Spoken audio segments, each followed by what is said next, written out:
So I've given this a little bit of thought, and I think, well, what cued me into this was a short lecture that I posted last night, and I had the thought, nobody wants to listen to me for 75 minutes. You're forced to in a class format, but since we've given that up for the foreseeable future, and I'm just posting lectures, why not post 4 or 5, 20 or 30-minute lectures a week?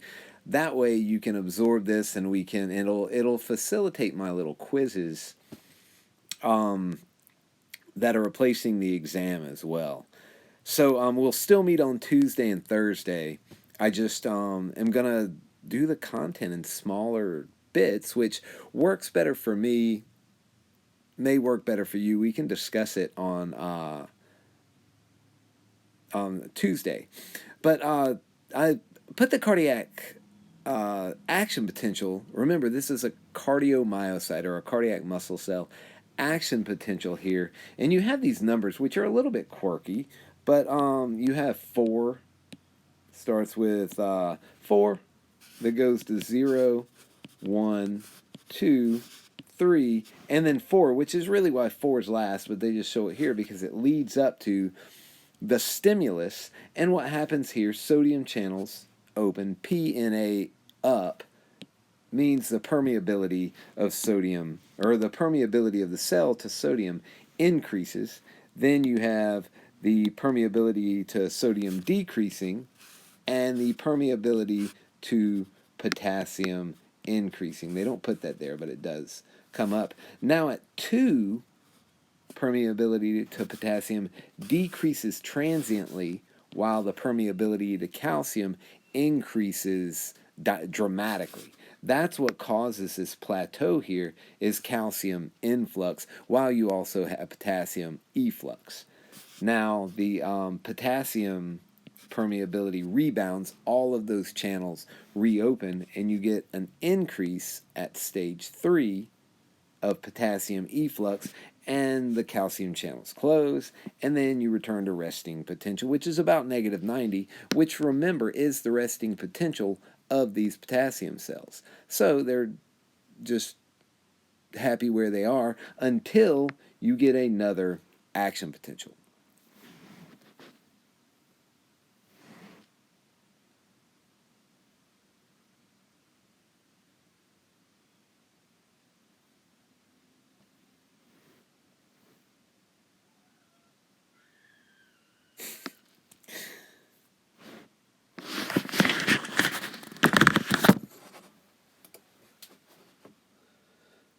Now, remember, I talked about this and said that these cells are auto-regulatory. So they don't need input from the nervous system like skeletal muscle does. Skeletal muscle gets that input from the somatic motor neuron. There's no somatic motor neurons going into these cells. What does happen is they are stimulated by cells that we call autorhythmic pacemaker cells. Let me make sure I'm still recording. Yeah. These pacemaker cells are located at multiple points throughout the heart, but the fastest pacemaker cells are in the SA, or sinoatrial node.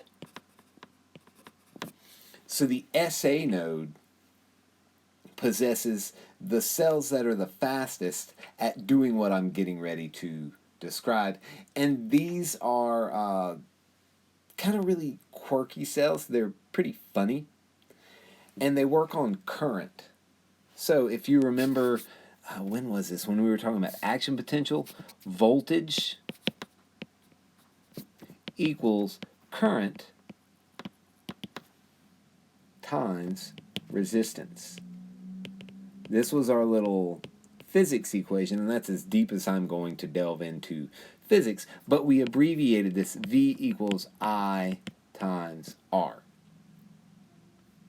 Okay? This I right here stands for current. And these cells, pacemaker cells, have these channels that are called IF channels. The I stands for current, and F, and I'm being serious here, stands for funny. Because they're channels that allow a flow of ions or a current, but they're a little bit funny. The reason that they're funny is because the more is because they will open up at this weird voltage at about minus 40. So they start to open. I'm sorry, they open up at minus 60.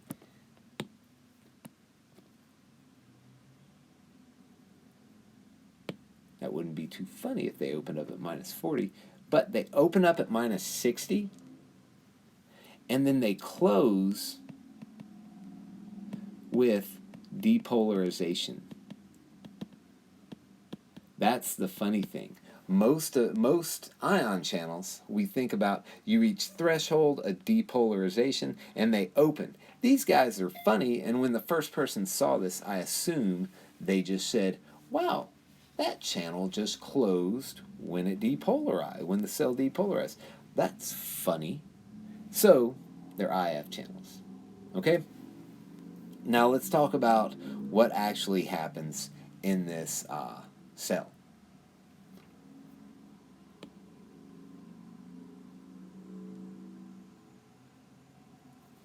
These IF channels are open, and more sodium comes in to the cell, and the cell depolarizes. Okay, potassium is still flowing there, but more sodium is coming in than potassium going out. So you get a nice, gradual, slow depolarization. At about minus 40, these channels close, but what happens is voltage-gated calcium channels open at minus 40, causing an action potential in these cells. Once you get up to about plus 20, calcium channels close. You come right back down to about negative 60, which is as low as these pacemaker cells are going to go. Now, the crazy thing about these cells is they really don't have a resting potential.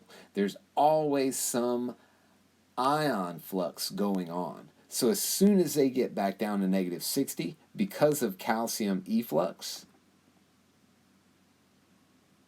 those funny current channels are going to open back up until you get to around negative 40, and then they close again, calcium channels open, and you get this massive depolarization.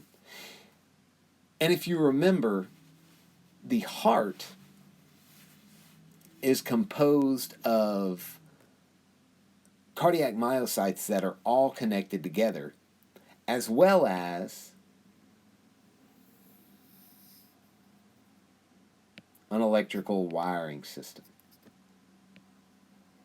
You have your, I'll draw these in a different color. So you have these conducting wires, the SA node,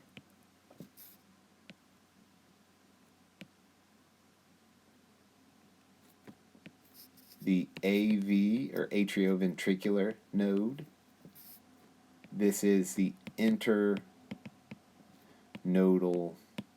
pathway. And then you send down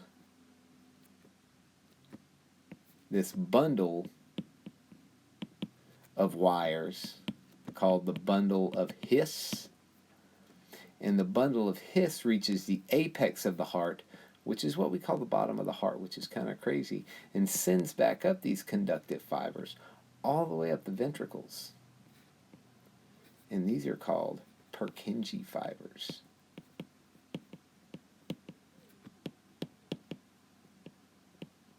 Okay, so sinoatrial node is where the fastest of these pacemaker cells are.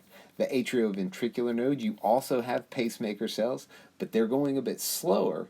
So As soon as the sinoatrial node depolarizes, it sends the depolarization through the internodal pathway and tells the AV node, hey, it's time to get up.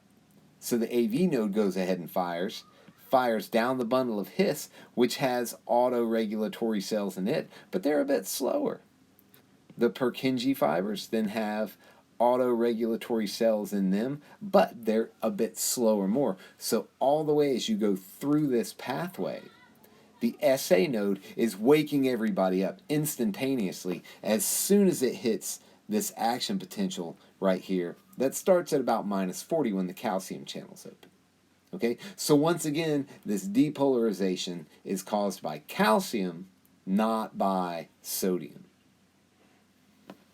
Sodium influx is this funny part down here that takes the cell to its action potential. The Purkinje fibers innervate, or innervate may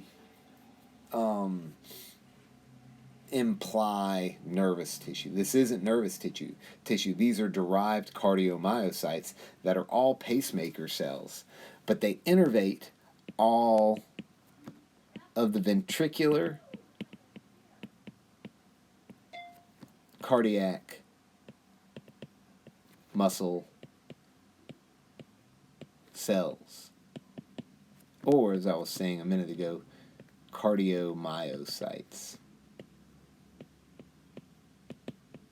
So they innervate all of the cardiomyocytes. Remember, when I described the cardiomyocytes up here, these are autoregulatory, but they're much slower than the sinoatrial node cells. So as soon as you get the sinoatrial node firing, everything else fires. So the sinoatrial node we call the pacemaker of the heart, because their pacemaker cells are the fastest to get from minus 60 to minus 40. And you can manipulate the slope of this curve. So you manipulate this slope via the autonomic nervous system. And we'll talk